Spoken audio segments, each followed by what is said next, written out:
শপথ নিয়েছেন এবং সংবিধানে যে এখন যে নির্বাচনের পরে যে সরকার হবে সেই সরকার পার্লামেন্টের মাধ্যমে সমস্ত সংস্কার বাস্তবায়ন করবে। এটা হলো সংবিধানের নিয়ম।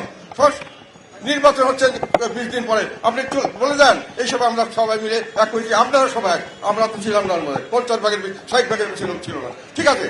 এটা সংসদে দেন, সংসদে পাশ হওয়ার পরে তখন যাবে জন জিনিসটা বুঝিয়ে দিচ্ছেন না। এবং আপনি এই কাজটি যেহেতু সংবিধান সম্মত নয়, এই গণভোট, এই জন্য আমি মনে করি বেআইনি, এটা অবৈধ। এবং এখানে ওনারা যে সরকারি কর্মকর্তাদের নিয়োগ করছেন সেটা বেআইনি, সেটা অবৈধ। এবং এখানে যে খরচ করছেন সেটা বেআইনি এবং সেটা অবৈধ। এবং যেভাবে যে প্রক্রিয়ায় ওনারা মানুষকে ভুল বুঝাচ্ছেন, 100টা জিনিসকে ঢুকিয়ে দিয়ে 4টা জিনিসের মধ্যে একটা মানলে সবাই মানলেন, এবং মানতে হবে, না মানলে আপনি শরীর দোষর, আপনি খারাপ মানুষ, আর এটা মানলে বাংলাদেশ ব্যস্ত হয়ে যাবে। এই কথাটি সম্পূর্ণ একটা ধাপ্পাবাজি। আরএফএল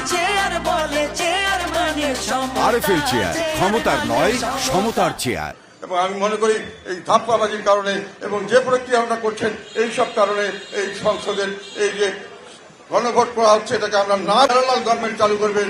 এই সরকারটাকে আমি কালকে বলেছিলাম সেটা বিপ্লবী সরকার। বিপ্লবী সরকার বলার দরকার নাই, তারা বিপ্লবী হিসাবে গ্রহণ করবেন এবং তাদের ইচ্ছা মতো দেশ পরিচালনা করবেন। সংসদকে তারা বাধ্য করবেন তাদের কথা শোনার জন্য। এই জন্যই হারা ভোট করছেন, এটা সাধারণ জনগণ জানে না। এই জন্যই আপনাদেরকে আমি এটাকে বোঝানোর চেষ্টা করছি যে সবসময় কেন না ভোট দেবেন। জনগণকে যে বিভিন্নভাবে ভয়ভীতি দেখিয়ে, প্রেশার দিয়ে, বিভিন্নভাবে লোভ লালসা দেখিয়ে তাদেরকে মিথ্যার আশ্রয় নিয়ে তাদেরকে যে বলা হচ্ছে হ্যাঁ ভোট দেওয়ার জন্য, এটার থেকে আপনারা সংযত হয়ে যান, সাবধান হয়ে যান। দেশকে ধ্বংস করবে তারা।